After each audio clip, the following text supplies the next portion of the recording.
Good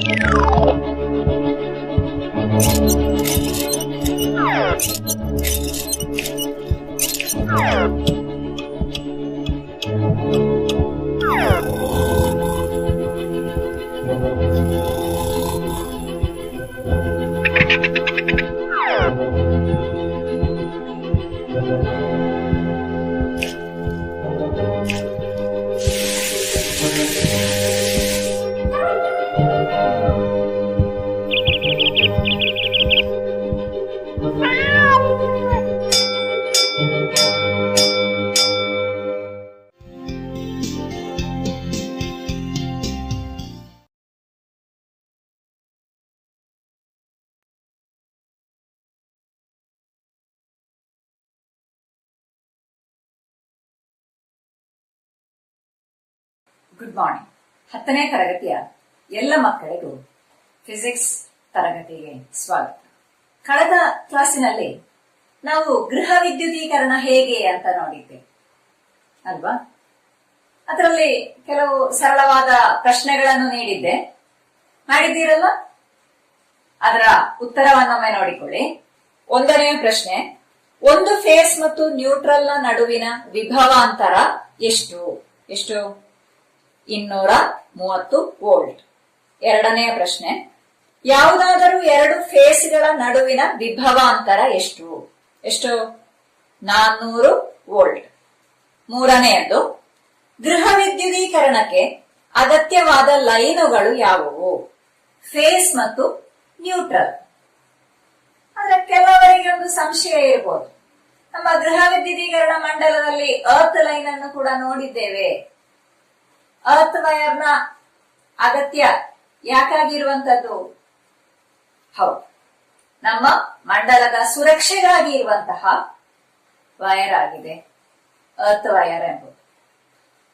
ನಮ್ಮ ಮಂಡಲಕ್ಕೆ ವಿದ್ಯುತ್ ಅನ್ನು ಒದಗಿಸಲಿಕ್ಕೆ ಅಗತ್ಯವಾದ ಎಸೆನ್ಷಿಯಲ್ ಲೈನ್ಸ್ ಎಂಬುದು ಫೇಸ್ ಮತ್ತು ನ್ಯೂಟ್ರಲ್ ಆಗಿದೆ. ಸ್ಪಷ್ಟ ಆಯ್ತಾ?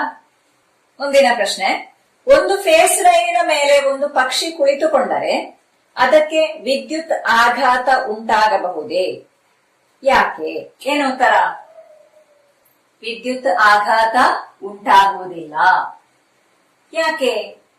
ಪಕ್ಷಿ ಫೇಸ್ ಲೈನಿನ ಮೇಲೆ ಕುಳಿತುಕೊಂಡಾಗ ಅದು ಫೇಸ್ ಲೈನಿನೊಂದಿಗೆ ಮಾತ್ರ ಸಂಪರ್ಕಕ್ಕೆ ಬರುವುದರಿಂದ ಮಂಡಲ ಪೂರ್ತಿಯಾಗುವುದಿಲ್ಲ.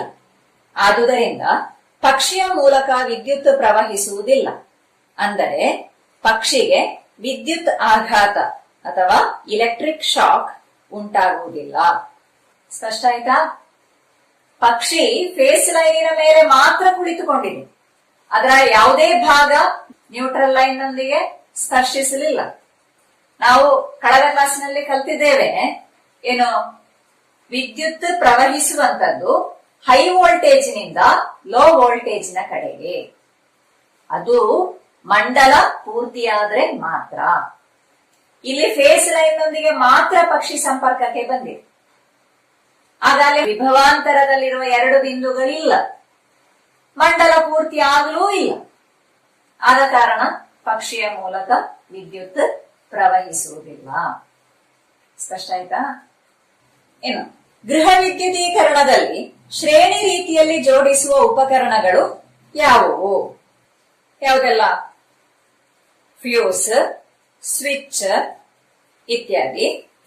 ನಾವು ಕಳೆದ ಕ್ಲಾಸಿನಲ್ಲಿ ನೋಡಿದ್ದೇವೆ, ಫ್ಯೂಸ್ ಅನ್ನು ನಾವು ಶ್ರೇಣಿ ರೀತಿಯಲ್ಲಿ ಜೋಡಿಸ್ತೇವೆ, ಎಲ್ಲಾ ಸ್ವಿಚ್ ಗಳನ್ನು ಕೂಡ ನಾವು ಶ್ರೇಣಿ ರೀತಿಯಲ್ಲಿ ಜೋಡಿಸ್ತೇವೆ. ಗೃಹ ವಿದ್ಯುದೀಕರಣ ಮಂಡಲದಲ್ಲಿ ಇನ್ನೊಂದು ಉದಾಹರಣೆ ನೀವು ನೋಡಿರಬಹುದು. ಯಾವುದದು? ಹೌದು, ಸ್ವಿಚ್, ಫ್ಯಾನಿನ ರೆಗ್ಯುಲೇಟರ್ ಮತ್ತು ಫ್ಯಾನ್, ಆ ಮೂರು ಕೂಡ ಶ್ರೇಣಿ ರೀತಿಯಲ್ಲಿದೆ ಅಲ್ವಾ? ಹಾಗಿದ್ರೆ ಈ ಫ್ಯೂಸ್, ಸ್ವಿಚ್ ಇತ್ಯಾದಿಗಳು ಶ್ರೇಣಿ ರೀತಿಯಲ್ಲಿ ಜೋಡಿಸಿದಂತಹ ಉಪಕರಣಗಳಿಗೆ ಉದಾಹರಣೆಗಳಾಗಿವೆ. ಸರಿ, ಹಾಗಿದ್ರೆ ಗೃಹ ವಿದ್ಯುದೀಕರಣ ಮಂಡಲ ಹೇಗೆ ಎಂಬುದು ನಿಮಗೆ ಸ್ಪಷ್ಟ ಆಯಿತು ಅಂತ ಭಾವಿಸ್ತೇನೆ ಅಲ್ವಾ? ಆ ಗೃಹ ವಿದ್ಯುದೀಕರಣದ ಮಂಡಲದ ಚಿತ್ರವನ್ನು ನೀವು ಗಮನಿಸಿದ್ದೀರಿ ಕಳೆದ ಕ್ಲಾಸಿನಲ್ಲಿ. ಅಲ್ಲಿ ಹಲವಾರು ಲೈನ್ಗಳು, ಫೇಸ್ ಲೈನ್, ನ್ಯೂಟ್ರಲ್ ಲೈನ್ ಇತ್ಯಾದಿ ಲೈನ್ಗಳಿವೆ. ಈ ಮಂಡಲದ ಡಯಾಗ್ರಾಮ್ ಅನ್ನು ರಚಿಸುವಾಗ ಸರ್ಕ್ಯೂಟ್ ಡಯಾಗ್ರಾಮ್ ಅಂತ ಹೇಳ್ತೇವೆ. ನಾವು ಸಾಮಾನ್ಯ ಉಪಯೋಗಿಸುವಂತಹ ಒಂದು ನಿಯಮ ಇದು, ರಚಿಸುವಂತಹ ಒಂದು ವಿಧಾನ ಏನದು ನೋಡಿ. ನಿಮ್ಮ ಟೆಕ್ಸ್ಟ್ ಬುಕ್ಕಿನಲ್ಲಿ 2 ಚಿತ್ರಗಳನ್ನು ಕೊಟ್ಟಿದ್ದಾರೆ ನೋಡಿ, ಸ್ಕ್ರೀನಿನಲ್ಲಿ ನೋಡಿ ಆ 2 ಚಿತ್ರಗಳನ್ನು. ಒಂದನೇ ಚಿತ್ರದಲ್ಲಿ AB ಮತ್ತು CD ಎಂಬ ವಾಹಕಗಳು, ಆ ರೀತಿ ನಾವು ತೋರಿಸಿದ್ರೆ ಅಲ್ಲಿ AB ಮತ್ತು CD ಎಂಬ ವಾಹಕಕ್ಕೆ ಕನೆಕ್ಷನ್ ಇಲ್ಲ ಅಂತ ಅರ್ಥ. ಅದೇ ರೀತಿ ಎರಡನೇ ಚಿತ್ರದಲ್ಲಿ ತೋರಿಸಿದ ಹಾಗೆ ABCD ಎಂಬ ವಾಹಕದ ಮಧ್ಯೆ ನೋಡಿ ಒಂದು ಡಾಟ್ ಹಾಕಿದ್ದಾರೆ. ಹಾಗೆ ಡಾಟ್ ಹಾಕಿದ್ರೆ ಅಲ್ಲಿ ಕನೆಕ್ಷನ್ ಇದೆ ಅಂತ ಅರ್ಥ. ಸ್ಪಷ್ಟ ಆಯ್ತಾ? ನಾನೊಂದು ಉದಾಹರಣೆ ತೋರಿಸ್ತೇನೆ ನಿಮ್ಗೆ ನೋಡಿ. ಇಲ್ಲಿ 2 ವಾಹಕಗಳಿವೆ, ಹಳದಿ ಮತ್ತು ಕೆಂಪು ಬಣ್ಣದಲ್ಲಿರುವಂತಹ 2 ವಾಹಕಗಳು. ಈ ವಾಹಕಗಳನ್ನು ಈ ರೀತಿ ಹಾದು ಹೋಗ್ತದೆ ಅಂತ ಇಟ್ಟುಕೊಳ್ಳಿ.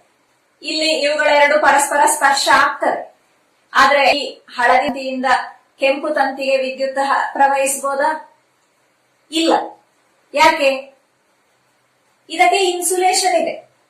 ಇದರ ಒಳಗೆ ಆಗಿದೆ ವಿದ್ಯುತ್ ವಾಹಕ ಇರುವಂತದ್ದು, ಅದರ ಹೊರಬದಿಯಲ್ಲಿ ಇನ್ಸುಲೇಷನ್ ಇದೆ. ಆಗ ಇಲ್ಲಿ ಪರಸ್ಪರ ಜೋಡಣೆ ಇಲ್ಲ.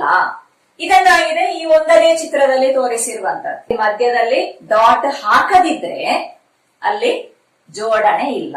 ಅದೇ ರೀತಿ ಎರಡನೆಯ ಚಿತ್ರಕ್ಕೆ ಉದಾಹರಣೆಯನ್ನು ನೋಡಿ. ನೋಡಿ ಇಲ್ಲಿ ನೋಡಿ, ABCD ಎಂಬ ವಾಹಕ, ಇಲ್ಲಿ ಜೋಡಣೆ ಇದೆ, ಇಲ್ಲಿ ಇದರ ಇನ್ಸುಲೇಷನ್ ಇಲ್ಲ, ಇಲ್ಲಿ ಪರಸ್ಪರ ಜೋಡಿಸಲ್ಪಟ್ಟಿದೆ. ಆಗ AB ಮತ್ತು CD ಎಂಬ ವಾಹಕದಲ್ಲಿ ಪ್ರವಹಿಸುವಂತಹ ವಿದ್ಯುತ್ ಇದರ ಮೂಲಕ ಹಾದು ಹೋಗ್ತದೆ. ಈ ರೀತಿ ಜೋಡಣೆ ಇರುವುದನ್ನಾಗಿದೆ ಎರಡನೇ ಚಿತ್ರದಲ್ಲಿ ತೋರಿಸಿರುವಂತ. ಸ್ಪಷ್ಟ ಆಯ್ತಾ? ಇಲ್ಲಿ ಜೋಡಣೆ ಇದೆ ಆದ್ರೆ ಅಲ್ಲಿ ಡಾಟ್ ಹಾಕಿ ತೋರಿಸ್ತಾರೆ, ಜೋಡಣೆ ಇಲ್ಲದಿದ್ರೆ ಡಾಟ್ ಹಾಕದೆ ತೋರಿಸ್ತಾರೆ. ಅದು ನಮ್ಮ ಸರ್ಕ್ಯೂಟ್ ಡಯಾಗ್ರಾಮ್ಗಳನ್ನು ರಚಿಸುವಂತಹ ಒಂದು ವಿಧಾನ ಅಷ್ಟೇ.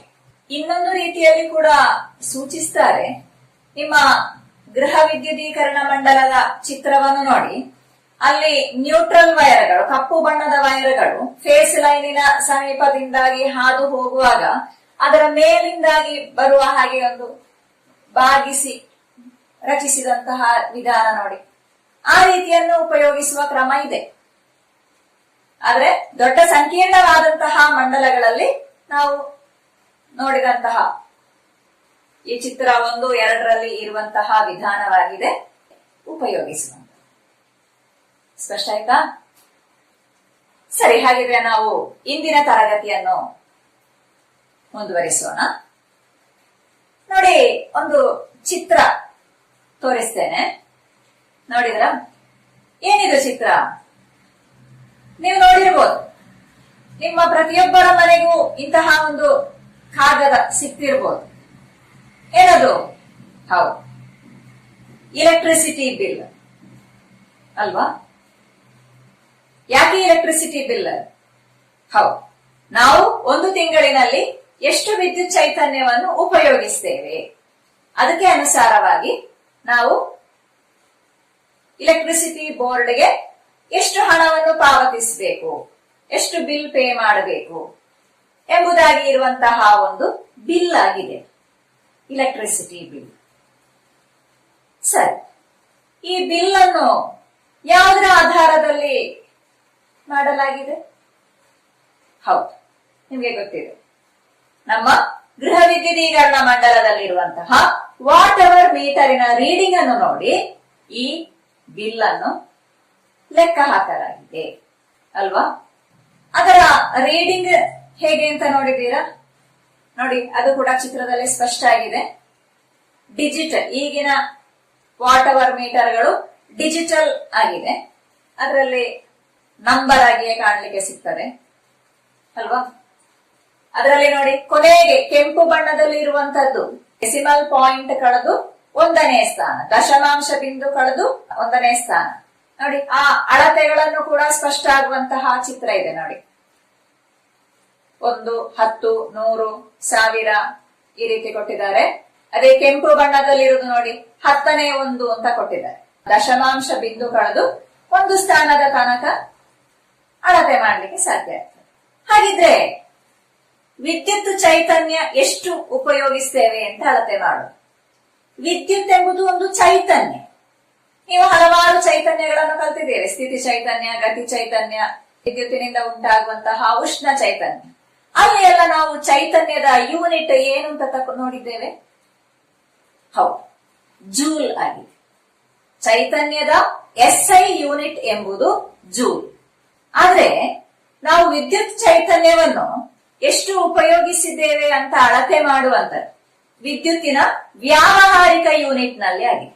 ವಿದ್ಯುತ್ ಚೈತನ್ಯದ ವ್ಯಾವಹಾರಿಕ ಯೂನಿಟ್ ಎಂಬುದು ಕಿಲೋ ವಾಟ್ ಅವರ್ ಆಗಿದೆ. ಏನು? Kilo watt hour. ಅದನ್ನು ಸಂಕ್ಷಿಪ್ತವಾಗಿ KWH ಅಂತಲೂ ಹೇಳ್ತೇವೆ. ಮತ್ತು ಸರಳವಾಗಿ ಅದನ್ನು ಒಂದು ಯೂನಿಟ್ ಚೈತನ್ಯ ಅಂತಲೂ ಹೇಳ್ತೇವೆ. ಅಂದ್ರೆ ಒಂದು ಯೂನಿಟ್ ವಿದ್ಯುತ್ ಚೈತನ್ಯ ಅಂದ್ರೆ 1 ಕಿಲೋ ವಾಟ್ ಅವರ್ ಚೈತನ್ಯ ಅಥವಾ 1 KWH ಚೈತನ್ಯ.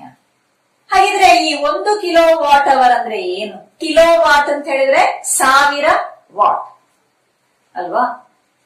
ಹಾಗಿದ್ರೆ 1 ಕಿಲೋ ವಾಟ್ ಅವರ್ ವಿದ್ಯುತ್ ಚೈತನ್ಯ ಅಂದ್ರೆ 1000 ವಾಟ್ ಅಥವಾ 1 ಕಿಲೋ ವಾಟ್ ಪವರ್ ಇರುವಂತಹ ಒಂದು ವಿದ್ಯುತ್ ಉಪಕರಣ 1 ಗಂಟೆ ಕಾರ್ಯವೆಸಗಿದ್ರೆ ಉಪಯೋಗಿಸಲ್ಪಡುವ ವಿದ್ಯುತ್ ಚೈತನ್ಯವಾಗಿದೆ. ಏನು? 1000 ವಾಟ್ ಪವರ್ ಇರುವ ಒಂದು ವಿದ್ಯುತ್ ಉಪಕರಣ 1 ಗಂಟೆ ಕಾರ್ಯವೆಸಗಿದಾಗ 1 ಯೂನಿಟ್ ಅಥವಾ 1 KWH ವಿದ್ಯುತ್ ಚೈತನ್ಯವು ಉಪಯೋಗಿಸಲ್ಪಡುವುದು. ಸ್ಪಷ್ಟ ಆಯ್ತಾ? ಹಾಗಿದ್ರೆ ನಮ್ಮ ಮನೆಯಲ್ಲಿ ಉಪಯೋಗಿಸಲ್ಪಡುವಂತಹ ವಿದ್ಯುತ್ ಚೈತನ್ಯವನ್ನು ಕಿಲೋ ವಾಟ್ ಅವರ್ ನಲ್ಲಿ ಕಂಡುಹಿಡಿಯುವುದು ಹೇಗೆ ಅಥವಾ ಹೇಗೆ ಅದನ್ನು ಲೆಕ್ಕ ಹಾಕಬಹುದು? ಅದಕ್ಕಾಗಿರುವಂತಹ ಒಂದು ಈಕ್ವೇಶನ್ ಅಥವಾ ಸೂತ್ರವಾಕ್ಯ ಇಲ್ಲಿ ಗಮನಿಸಿ. ಕಿಲೋ ವಾಟ್ ಅವರ್ ನಲ್ಲಿರುವ ಚೈತನ್ಯ ಸಮ ವಾಟ್ ನಲ್ಲಿ ಪವರ್ ಗುಣಿಸು ಗಂಟೆಗಳಲ್ಲಿ ಸಮಯ ಭಾಗಿಸು 1000 ಅಥವಾ energy in kilowatt hour is equal to power in watt multiplied by time in hour divided by 1000. ಈ ಸೂತ್ರವಾಕ್ಯವನ್ನು ಉಪಯೋಗಿಸಿ ನಾವು ಉಪಯೋಗಿಸುವ ಪ್ರತಿಯೊಂದು ಉಪಕರಣಗಳು ಎಷ್ಟು ವಿದ್ಯುತ್ ಚೈತನ್ಯವನ್ನು ಉಪಯೋಗಿಸುತ್ತವೆ ಎಂಬುದನ್ನು ಕಂಡುಹಿಡಿಯಲಿಕ್ಕೆ ಸಾಧ್ಯ ಇದೆ. ಅದಕ್ಕಾಗಿ ನಾವೊಂದು ಗಣಿತ ಸಮಸ್ಯೆ, ಒಂದು ಉಪಕರಣ ಎಷ್ಟು ವಿದ್ಯುತ್ ಚೈತನ್ಯವನ್ನು ಉಪಯೋಗಿಸುತ್ತದೆ ಎಂಬುದನ್ನು ಕಂಡುಹಿಡಿಯೋಣ. ನೋಡಿ, ಪ್ರಶ್ನೆಯನ್ನು ನೋಡಿಕೊಳ್ಳಿ. 750 ವಾಟ್ ಪವರ್ ಇರುವ ಒಂದು ಗ್ರೈಂಡರ್ 2 ಗಂಟೆಗಳ ಕಾಲ ಕಾರ್ಯವೆಸಗಲು ಅಗತ್ಯವಾದ ವಿದ್ಯುತ್ ಚೈತನ್ಯವನ್ನು ಕಂಡುಹಿಡಿಯಿರಿ. ಸರಿ, ಪ್ರಶ್ನೆಯಲ್ಲಿ ಏನೆಲ್ಲ ಕೊಟ್ಟಿದ್ದಾರೆ? ಉಪಕರಣದ ಪವರ್ ಕೊಟ್ಟಿದ್ದಾರೆ. ಎಷ್ಟು? ಹೌದು, ಪವರ್ ಸಮ 750 ವಾಟ್. ಸಮಯ ಕೊಟ್ಟಿದ್ದಾರೆ. ಎಷ್ಟು ಸಮಯ? ಹೌದು, 2 ಗಂಟೆ ಅಲ್ವಾ? ಅದರ ಸೂತ್ರವಾಕ್ಯ ಏನು? ಕಿಲೋ ವಾಟ್ ಅವರ್ ನಲ್ಲಿರುವ ವಿದ್ಯುತ್ ಚೈತನ್ಯ ಸಮ ವಾಟ್ ನಲ್ಲಿ ಪವರ್ ಗುಣಿಸು ಗಂಟೆಗಳಲ್ಲಿ ಸಮಯ ಭಾಗಿಸು 1000 ಸಮ 750 ವಾಟ್ ಗುಣಿಸು 2 ಗಂಟೆ ಭಾಗಿಸು 1000 ಸಮ 750 ಗುಣಿಸು 2 ಎಷ್ಟು? 1500. ಆಗ 1500 ಭಾಗಿಸು 1000. ನಿಮಗೆ 1000ದಿಂದ ಭಾಗಿಸುವುದು ಹೇಗೆ ಅಂತ ಗೊತ್ತಿದೆ. ಅಂಶದಲ್ಲಿ ಛೇದದಲ್ಲಿ ಇರುವ ಸಂಖ್ಯೆಗಳಲ್ಲಿ ಸೊನ್ನೆಗಳಿದ್ರೆ ಭಾಗಿಸುವುದು ತುಂಬಾ ಸುಲಭ. ಹೇಗೆ? ಅಂಶದಲ್ಲಿ ಛೇದದಲ್ಲಿರುವ ಒಂದೊಂದು ಸೊನ್ನೆಗಳು ಕ್ಯಾನ್ಸಲ್ ಆಗಿ ಹೋಗ್ತವೆ ನೋಡಿ, ಮತ್ತು ಒಂದೊಂದು ಸೊನ್ನೆಗಳು ಕ್ಯಾನ್ಸಲ್ ಆಗಿ ಹೋಗ್ತವೆ. ಆಗ ನಮ್ಗೆ ಎಷ್ಟು ಸಿಕ್ಕಿತು? 15 ಭಾಗಿಸು 10 ಅಂತ ಸಿಕ್ಕಿತು ಅಲ್ವಾ? 15 ಭಾಗಿಸು 10 ಹೇಗೆ ಮಾಡಬಹುದು? ಹೌದು, 10, 100, 1000 ಇತ್ಯಾದಿಗಳಿಂದ ಭಾಗಿಸುವಾಗ ಅಂಶದಲ್ಲಿರುವಂತಹ ಸಂಖ್ಯೆಯನ್ನು ಬರೆದು ಕೆಳಗಿರುವಂತಹ ಸಂಖ್ಯೆಯಲ್ಲಿ 1 ಇರುವುದಾದ್ರೆ ದಶಮಾಂಶ ಬಿಂದು ಅಥವಾ ಡೆಸಿಮಲ್ ಪಾಯಿಂಟ್ 1 ಸ್ಥಾನ ಎಡಕ್ಕೆ ಬರ್ತದೆ. 15 ಅಂದ್ರೆ 15ರ ಕಳೆದ ನಂತರ ಆಗಿದೆ ದಶಮಾಂಶ ಬಿಂದು ಇರುವಂತದ್ದು. 10ರಲ್ಲಿ 1 ಇರುವಂತದ್ದು. ಆಗ 10ರಿಂದ ಭಾಗಿಸುವಾಗ ಆ 5 ಕಳೆದ ನಂತರ ಇರುವಂತಹ ದಶಮಾಂಶ ಬಿಂದು 1 ಸ್ಥಾನ ಈಚೆ ಬದಿಗೆ ಬಂದಾಗ ಎಷ್ಟು ಉತ್ತರ ಸಿಕ್ಕಿತು? 1.5 ಅಂತ ಸಿಕ್ಕಿತು. ಹಾಗಿದ್ರೆ ನಮ್ಮ ಉತ್ತರ 1.5 ಕಿಲೋ ವಾಟ್ ಅವರ್ ಅಲ್ವಾ? ಹಾಗಿದ್ರೆ ಕೆಲವು ಉಪಕರಣಗಳ ಕಾರ್ಯವೆಸಗಿದಾಗ ಒಂದು ದಿನದಲ್ಲಿ ಒಟ್ಟು ಎಷ್ಟು ವಿದ್ಯುತ್ ಉಪಯೋಗಿಸಲ್ಪಡ್ತದೆ ಎಂಬುದನ್ನು ಕಂಡುಹಿಡಿಯುವಂತಹ ಎರಡನೆಯ ಪ್ರಶ್ನೆಯನ್ನು ನೋಡಿ. ಒಂದು ಮನೆಯಲ್ಲಿ 20 ವಾಟ್ನ 5 CF ಲ್ಯಾಂಪ್ಗಳು 4 ಗಂಟೆ, 60 ವಾಟ್ನ 4 ಫ್ಯಾನ್ಗಳು 5 ಗಂಟೆ, 100 ವಾಟ್ನ ಟಿವಿ 4 ಗಂಟೆ ಕಾರ್ಯವೆಸಗುತ್ತದೆ. ಹಾಗಾದರೆ ಒಂದು ದಿನ ಉಪಯೋಗಿಸಿದ ವಿದ್ಯುತ್ ಎಷ್ಟೆಂದು ವಾಟ್ ಅವರ್ ಮೀಟರಿನಲ್ಲಿ ದಾಖಲಾಗಿರಬಹುದು? ಪ್ರಶ್ನೆ ಸ್ಪಷ್ಟ ಆಯ್ತಾ? ಏನೆಲ್ಲ ಇದೆ? CF ಲ್ಯಾಂಪ್ ಇದೆ, ಫ್ಯಾನ್ ಇದೆ, ಟಿವಿ ಇದೆ. ಈ 3 ಉಪಕರಣಗಳು ಎಷ್ಟೆಷ್ಟು ವಿದ್ಯುತ್ ಚೈತನ್ಯವನ್ನು ಉಪಯೋಗಿಸ್ತವೆ ಅಂತ ಕಂಡು ಹಿಡಿದು ಅದರ ಮೊತ್ತವನ್ನು ಕಂಡು ಹಿಡಿದ್ರೆ ನಮಗೆ ಒಂದು ದಿನ ಎಷ್ಟು ವಿದ್ಯುತ್ ಚೈತನ್ಯ ಖರ್ಚಾಯಿತು ಅಂತ ಕಂಡು ಹಿಡಿಯಲಿಕ್ಕೆ ಸಾಧ್ಯ ಇದೆ ಅಲ್ವಾ? ಹಾಗಿದ್ರೆ CF ಲ್ಯಾಂಪ್ ಉಪಯೋಗಿಸಿದಂತಹ ವಿದ್ಯುತ್ ಅನ್ನು ಕಂಡು ಹಿಡಿಯುವಂತಹ ಒಂದನೆಯ ಹಂತ. CF ಲ್ಯಾಂಪಿನ ಪವರ್ ಕೊಟ್ಟಿದ್ದಾರೆ. ಎಷ್ಟು? ಪವರ್ ಸಮ 20 ವಾಟ್. ಎಷ್ಟು ಗಂಟೆ ಕಾರ್ಯವೆಸಗ್ತದೆ ಅಂತ ಕೊಟ್ಟಿದ್ದಾರೆ. ಸಮಯ ಸಮ 4 ಗಂಟೆ. ಎಷ್ಟು CF ಲ್ಯಾಂಪ್ ಕೊಟ್ಟಿದ್ದಾರೆ? ಹೌದು 5. ನಾವು ಯಾವ ಸೂತ್ರವಾಕ್ಯವನ್ನು ಉಪಯೋಗಿಸಬೇಕು? ಹೌದು, ಕಿಲೋ ವಾಟ್ ಅವರ್ ನಲ್ಲಿರುವ ಚೈತನ್ಯ ಸಮ ವಾಟ್ ನಲ್ಲಿ ಪವರ್ ಗುಣಿಸು ಗಂಟೆಗಳಲ್ಲಿ ಸಮಯ ಭಾಗಿಸು 1000. ಹಾಗಿದ್ರೆ ಒಂದು CF ಲ್ಯಾಂಪ್ ಉಪಯೋಗಿಸಿದ ಚೈತನ್ಯ ಸಮ 20 ವಾಟ್ ಗುಣಿಸು 4H ಭಾಗಿಸು 1000 ಸಮ 20 ಗುಣಿಸು 4 ಎಷ್ಟು? 80 ಅಲ್ವಾ? ಆಗ 80 ಭಾಗಿಸು 1000 ಕಿಲೋ ವಾಟ್ ಅವರ್ ಅಲ್ವಾ? ಸರಿ, ಇದು ಒಂದು CF ಲ್ಯಾಂಪ್ ಉಪಯೋಗಿಸಿದ ಚೈತನ್ಯ ಆಗಿದೆ ಅಲ್ವಾ? ಹಾಗಿದ್ರೆ 5 CF ಲ್ಯಾಂಪ್ ಉಪಯೋಗಿಸಿದ ಚೈತನ್ಯ ಸಮ 5 ಗುಣಿಸು ಆಗ ನಮ್ಗೆ ಸಿಕ್ಕಿದ ಉತ್ತರ ಎಷ್ಟು? 80 ಭಾಗಿಸು 1000 ಸಮ 5 ಗುಣಿಸು 80 ಎಷ್ಟಾಗ್ತದೆ? 8 40 ಮತ್ತೊಂದು 0 ಆಗ 400. ಆಗ 400 ಭಾಗಿಸು 1000 ಕಿಲೋ ವಾಟ್ ಅವರ್ ಅಲ್ವಾ? ಸರಿ, ಇನ್ನು ನಮ್ಗೆ 1000ದಿಂದ ಭಾಗಿಸಿದೆ. 400 ಭಾಗಿಸು 1000. ನಾವಾಗ ನೋಡಿದ ಹಾಗೆ ಅಂಶದಲ್ಲಿ ಮತ್ತು ಛೇದದಲ್ಲಿರುವ ಸೊನ್ನೆಗಳನ್ನು ನಮ್ಗೆ ಕ್ಯಾನ್ಸಲ್ ಮಾಡಬಹುದು. ಒಂದೊಂದು 0ಯನ್ನು ಕ್ಯಾನ್ಸಲ್ ಮಾಡೋಣ, ಇನ್ನು ಒಂದೊಂದು 0ಗಳನ್ನು ಕ್ಯಾನ್ಸಲ್ ಮಾಡೋಣ. ಎಷ್ಟು ಬಾಕಿ ಆಯ್ತು? ಹೌದು, 4 ಭಾಗಿಸು 10 ಅಂತ ಬಾಕಿ ಆಯ್ತು. 4 ಭಾಗಿಸು 10 ಹೇಗೆ ಮಾಡಬಹುದು? ನಾವಾಗ ಮಾಡಿದ ಅದೇ ರೀತಿಯಲ್ಲಿ. ಹೇಗೆ? 4ರ ನಂತರ ಈಗ ದಶಮಾಂಶ ಬಿಂದು ಇದೆ, 10 ಅದರಲ್ಲಿ ಒಂದೇ 0 ಇರುವಂತದ್ದು. ಆಗ ಭಾಗಿಸುವಾಗ ದಶಮಾಂಶ ಬಿಂದು 1 ಸ್ಥಾನ ಎಡಭಾಗಕ್ಕೆ ಬರ್ತದೆ. ಹೇಳಿದ್ರೆ 0.4 ಕಿಲೋ ವಾಟ್ ಅವರ್ ಅಲ್ವಾ? ಸರಿ, ಹಾಗಿದ್ರೆ ನಾವು CF ಲ್ಯಾಂಪ್ ಎಷ್ಟು ವಿದ್ಯುತ್ ಚೈತನ್ಯ ಉಪಯೋಗಿಸಿದೆ ಅಂತ ನೋಡಿದೆ. ಹಾಗಿದ್ರೆ ಇನ್ನು ನಾವು ಎರಡನೇ ಹಂತದಲ್ಲಿ ಫ್ಯಾನ್ ಎಷ್ಟು ವಿದ್ಯುತ್ ಚೈತನ್ಯವನ್ನು ಉಪಯೋಗಿಸಿದೆ ಎಂಬುದನ್ನು ನೋಡೋಣ. ಫ್ಯಾನಿನ ಪವರ್ ಎಷ್ಟು ಅಂತ ಕೊಟ್ಟಿದ್ದಾರೆ. ಎಷ್ಟು? ಹೌದು, 60 ವಾಟ್. ಪವರ್ ಸಮ 60 ವಾಟ್. ಸಮಯ ಎಷ್ಟು ಅಂತ ಕೊಟ್ಟಿದ್ದಾರೆ. ಎಷ್ಟು ಗಂಟೆ? ಹೌದು, 5 ಗಂಟೆ. ಎಷ್ಟು ಫ್ಯಾನ್ಗಳಿವೆ? ಹೌದು, 4. ಹಾಗಿದ್ರೆ ಒಂದು ಫ್ಯಾನ್ ಉಪಯೋಗಿಸಿದ ಚೈತನ್ಯ ಸಮ ಪವರ್ ಗುಣಿಸು ಸಮಯ ಅಲ್ವಾ?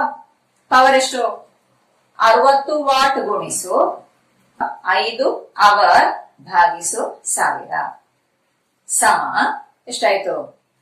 60 ಗುಣಿಸು 5, ಹೌದು 300 ಭಾಗಿಸು 1000 ಕಿಲೋವಾಟ್ ಅವರ್. ಸರಿ, ಇದು ಎಷ್ಟು ಫ್ಯಾನ್ ಉಪಯೋಗಿಸಿದ ಚೈತನ್ಯ? ಕೇವಲ ಒಂದು ಫ್ಯಾನ್.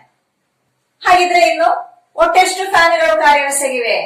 4 ಫ್ಯಾನ್ಗಳು ಕಾರ್ಯವೆಸಗಿವೆ. ಹಾಗಿದ್ರೆ 4 ಫ್ಯಾನ್ಗಳು ಉಪಯೋಗಿಸಿದ ಚೈತನ್ಯ ಸಮ 4 ಗುಣಿಸು ಎಷ್ಟು? 300 ಭಾಗಿಸು 1000 ಕಿಲೋವಾಟ್ ಅವರ್. 4 ಗುಣಿಸು 300 ಎಷ್ಟು? 1200 ಅಲ್ವಾ? ಸರಿ, ಹಾಗಿದ್ರೆ ಸಮ 1200 ಭಾಗಿಸು 1000 KWH. 1200 ಭಾಗಿಸು 1000. ಇಲ್ಲಿ ಕೂಡ ನಮಗೆ ಸೊನ್ನೆಗಳನ್ನು ಕ್ಯಾನ್ಸಲ್ ಮಾಡಬಹುದು. ಅಂಶದಲ್ಲಿರುವ ಒಂದು ಸೊನ್ನೆಗೆ ಒಂದು ಸೊನ್ನೆ ಕ್ಯಾನ್ಸಲ್, ಮತ್ತೊಂದು ಸೊನ್ನೆಗೆ ಮತ್ತೊಂದು ಸೊನ್ನೆಯನ್ನು ಕ್ಯಾನ್ಸಲ್ ಮಾಡಿದ್ರೆ ಎಷ್ಟು ಬಾಕಿ? 12 ಭಾಗಿಸು 10.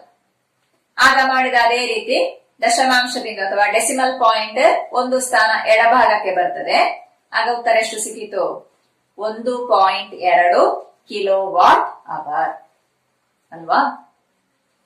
ಸರಿ, ಇನ್ನೊಂದು ಉಪಕರಣ ಪ್ರಶ್ನೆಯಲ್ಲಿ ಕೊಟ್ಟಿದ್ದಾರೆ. ಯಾವುದದು? ಹೌದು, ಟಿವಿ. ಎಷ್ಟು ಟಿವಿ ಇದೆ? ಒಂದೇ ಟಿವಿ ಇರುವಂತದ್ದು. ಹೌದು, ಆ ಟಿವಿಯ ಪವರ್ ಎಷ್ಟು ಕೊಟ್ಟಿದ್ದಾರೆ? ಹೌದು, ಎಷ್ಟು? 100 ವಾಟ್. ಎಷ್ಟು ಗಂಟೆ ಕಾರ್ಯವೆಸಗಿದೆ? ಹೌದು, 4 ಗಂಟೆ. ಸಮಯ ಸಮ 4 ಗಂಟೆ. ಹಾಗಿದ್ರೆ ಟಿವಿ ಉಪಯೋಗಿಸಿದ ವಿದ್ಯುತ್ ಚೈತನ್ಯ ಸಮ 100 ವಾಟ್ ಗುಣಿಸು 4 ಅವರ್ ಭಾಗಿಸು 1000. 100 ಗುಣಿಸು 4 ಎಷ್ಟು? ಹೌದು, 400. 400 ಭಾಗಿಸು 1000 ಕಿಲೋವಾಟ್ ಅವರ್ ಸಮ ಪುನಃ ಆಗ ಮಾಡಿದ ಅದೇ ರೀತಿ ಅಂಶದಲ್ಲಿರುವ 2 ಸೊನ್ನೆಗೆ ಛೇದದಲ್ಲಿರುವ 2 ಸೊನ್ನೆಯನ್ನು ಕ್ಯಾನ್ಸಲ್ ಮಾಡಬಹುದು ಅಲ್ವಾ? ಆಗೇನ್ ಬಾಕಿ ಆಗ್ತದೆ? 4 ಭಾಗಿಸು 10. 4 ಭಾಗಿಸು 10 ಪುನಃ ನಾವಾಗ ನೋಡಿದ ಅದೇ ರೀತಿ ಆಗೆಷ್ಟಾಯ್ತು? 0.4 ಕಿಲೋವಾಟ್ ಅವರ್ ಅಂತ ಆಯ್ತು. ಸರಿ, ಹಾಗಿದ್ರೆ ಕೊಟ್ಟಂತಹ ಎಲ್ಲ ಉಪಕರಣಗಳನ್ನು ಪ್ರತ್ಯೇಕವಾಗಿ ಕಂಡು ಹಿಡಿದಾಯ್ತು. ಇನ್ನು ಹಾಗಿದ್ರೆ ಒಂದು ದಿನದಲ್ಲಿ ಉಪಯೋಗಿಸಲ್ಪಟ್ಟಂತಹ ಒಟ್ಟು ಚೈತನ್ಯವನ್ನು ಕಂಡು ಹಿಡಿಬೇಕಿದ್ರೆ ಇದೆಲ್ಲರ ಮೊತ್ತವನ್ನು ಕಂಡುಹಿಡಿಯಬೇಕು. ಹೇಳಿದ್ರೆ ಈ ಎಲ್ಲಾ ಉತ್ತರಗಳನ್ನು ಒಟ್ಟಿಗೆ ಕೂಡಿಸಿ ಉತ್ತರವನ್ನು ಕಂಡುಹಿಡಿಯಬೇಕು. ಹಾಗಿದ್ರೆ ನೋಡಿ, ಒಂದು ದಿನದಲ್ಲಿ ಉಪಯೋಗಿಸಿದಂತಹ ವಿದ್ಯುತ್ ಚೈತನ್ಯ ಸಮ CF ಲ್ಯಾಂಪ್ ಉಪಯೋಗಿಸಿದ ಚೈತನ್ಯ ಪ್ಲಸ್ ಫ್ಯಾನ್ ಉಪಯೋಗಿಸಿದ ಚೈತನ್ಯ ಪ್ಲಸ್ ಟಿವಿ ಉಪಯೋಗಿಸಿದ ಚೈತನ್ಯ ಸಮ 0.4 KWH plus 1.2 KWH plus 0.4 KWH. ಈ ದಶಮಾಂಶ ಬಿಂದು ಇರುವಂತಹ ಡೆಸಿಮಲ್ ಪಾಯಿಂಟ್ ಇರುವಂತಹ ಸಂಖ್ಯೆಗಳನ್ನು ಕೂಡಿಸುವುದು ಹೇಗೆ ಅಂತ ನಿಮಗೆ ಗೊತ್ತಿದೆ ಅಲ್ವಾ? ನೇರವಾಗಿ ಹೀಗೆ ನಿಮಗೆ ಕೂಡಿಸಲಿಕ್ಕೆ ಕಷ್ಟ ಆಗ್ತಿದ್ರೆ ಕೆಳಗೆ ಬರೆದು ಕೂಡಿಸಬಹುದು. ಎಷ್ಟಾಯ್ತು ನೋಡಿ? ಬಹಳ ಸರಳ. ಹೌದು, ಎಷ್ಟು? 2. ಆಗ ನಮ್ಮ ಉತ್ತರ 2 ಕಿಲೋವಾಟ್ ಅವರ್, 2 KWH. ಅಂದ್ರೆ 2 ಯೂನಿಟ್ ವಿದ್ಯುತ್ ಚೈತನ್ಯ ಉಪಯೋಗಿಸಲ್ಪಟ್ಟಿದೆ. ಆಗ ಕೇವಲ ಇಲ್ಲಿ ಲೈಟ್, ಫ್ಯಾನ್ ಮತ್ತು ಟಿವಿ ಉಪಯೋಗಿಸಿದ ವಿದ್ಯುತ್ ಚೈತನ್ಯವನ್ನು ಮಾತ್ರ ಉಪಯೋಗಿಸಿದಾಗ ಒಂದು ದಿನದಲ್ಲಿ 2 ಯೂನಿಟ್ ವಿದ್ಯುತ್ ಚೈತನ್ಯ ಉಪಯೋಗಿಸಲ್ಪಟ್ಟಿತು. ಹಾಗಿದ್ರೆ ನಮ್ಮ ಮನೆಗಳಲ್ಲಿ ಕೇವಲ ಲೈಟ್, ಫ್ಯಾನ್, ಟಿವಿ ಮಾತ್ರ ಇರುವುದ? ಅಲ್ಲ, ಹೆಚ್ಚು ಪವರ್ ಇರುವಂತಹ ಬೇರೆ ಹಲವಾರು ಉಪಕರಣಗಳಿವೆ ಅಲ್ವಾ? ನಾವೀಗ ತಿಳಿದುಕೊಂಡ ಪ್ರಕಾರ ನಮ್ಮ ಮನೆಯಲ್ಲಿರುವ ಉಪಕರಣಗಳು ಎಷ್ಟು ವಿದ್ಯುತ್ ಚೈತನ್ಯ ಉಪಯೋಗಿಸ್ತವೆ ಅಂತ ನಮ್ಗೆ ಕಂಡುಹಿಡಿಯಲಿಕ್ಕೆ ಸಾಧ್ಯ ಇದೆ ಹಾಗಿದ್ರೆ 1 ಯೂನಿಟ್ಗೆ ಎಷ್ಟು ರೂಪಾಯಿ ಅಂತ ಗೊತ್ತಾದ್ರೆ ನಮಗೆ ನಮ್ಮ ಮನೆಯ ಎಲೆಕ್ಟ್ರಿಸಿಟಿ ಬಿಲ್ ಅನ್ನು ಲೆಕ್ಕ ಹಾಕ್ಲಿಕ್ಕೆ ಸಾಧ್ಯ ಇಲ್ವಾ? ಹೌದು. ನಮ್ಮ ಟೆಕ್ಸ್ಟ್ ಬುಕ್ಕಿನಲ್ಲಿ ನೋಡಿ ಒಂದು ಪಟ್ಟಿಯನ್ನು ಕೊಟ್ಟಿದ್ದಾರೆ. ಅದರಲ್ಲಿ ನೋಡಿ ಫಿಕ್ಸೆಡ್ ಚಾರ್ಜ್ ಸಿಂಗಲ್ ಫೇಸ್ ಆದ್ರೆ ಎಷ್ಟು, 3 ಫೇಸ್ ಕನೆಕ್ಷನ್ ಗೆ ಎಷ್ಟು ಅಂತ ಹೇಳಿ ಕೊಟ್ಟಿದ್ದಾರೆ.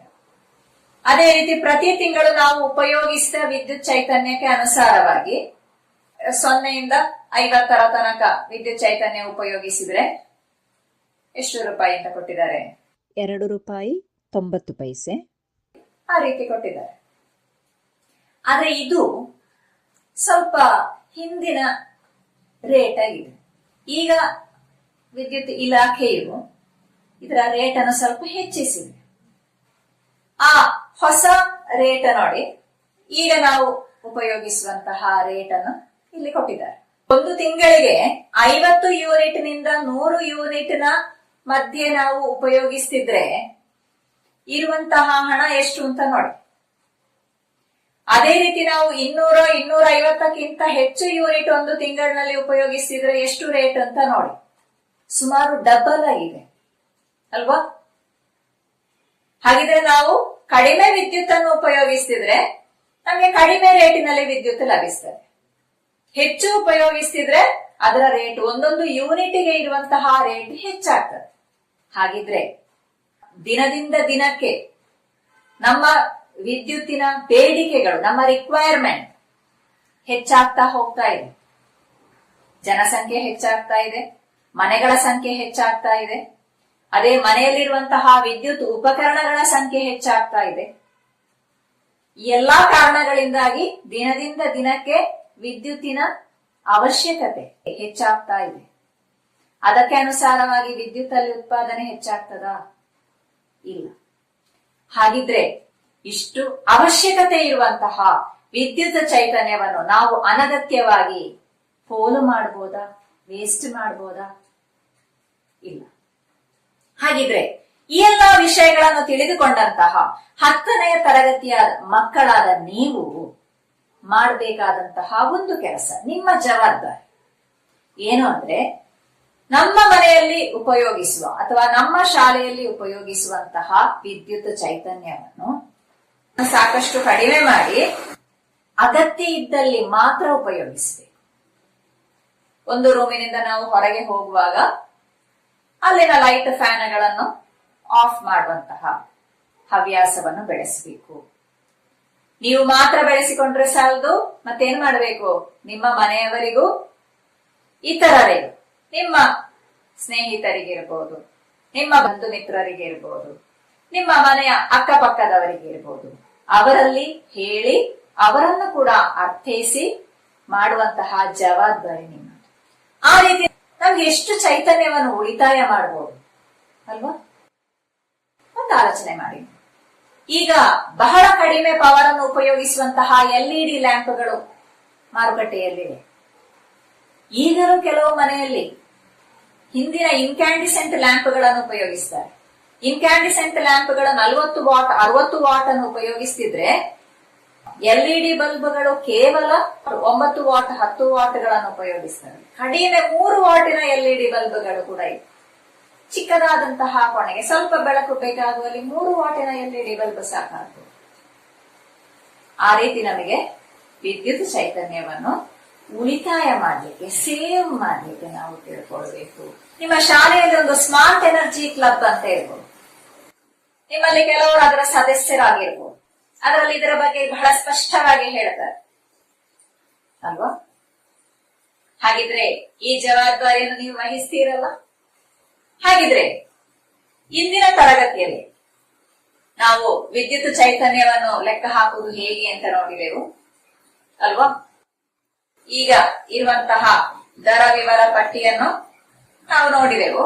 ಅದರ ಪ್ರಕಾರ ನಿಮ್ಮ ಮನೆಯಲ್ಲಿ ಒಂದು ತಿಂಗಳಿಗೆ ಎಷ್ಟು ವಿದ್ಯುತ್ ಚೈತನ್ಯ ಉಪಯೋಗಿಸಲ್ಪಡುತ್ತದೆ, ಎಷ್ಟು ಹಣ ನೀವು ಪಾವತಿಸಬೇಕಾಗಿ ಬರ್ತದೆ ಎಂಬುದನ್ನು ಲೆಕ್ಕ ಹಾಕಬೇಕು. ಅದೇ ರೀತಿ ನಾವೀಗ ನೋಡಿದ ಹಾಗೆ ಏನ್ ಮಾಡ್ಬೇಕು? ಲೈಟ್, ಫ್ಯಾನ್ ಇತ್ಯಾದಿಗಳ ಅನಗತ್ಯವಾಗಿ ವಿದ್ಯುತ್ ಚೈತನ್ಯವನ್ನು ಖರ್ಚು ಮಾಡುವುದನ್ನು ಸಾಕಷ್ಟು ಕಡಿಮೆ ಮಾಡಿ ನಿಮ್ಮ ವಿದ್ಯುತ್ತಿನ ಬಿಲ್, ಎಲೆಕ್ಟ್ರಿಸಿಟಿ ಬಿಲ್ಲಿನಲ್ಲಿ ಎಷ್ಟು ಶೇಕಡ ಕಡಿಮೆ ಮಾಡಲಿಕ್ಕೆ ಸಾಧ್ಯ ಆಗಿದೆ ಅಂತ ನೋಡೋಣ.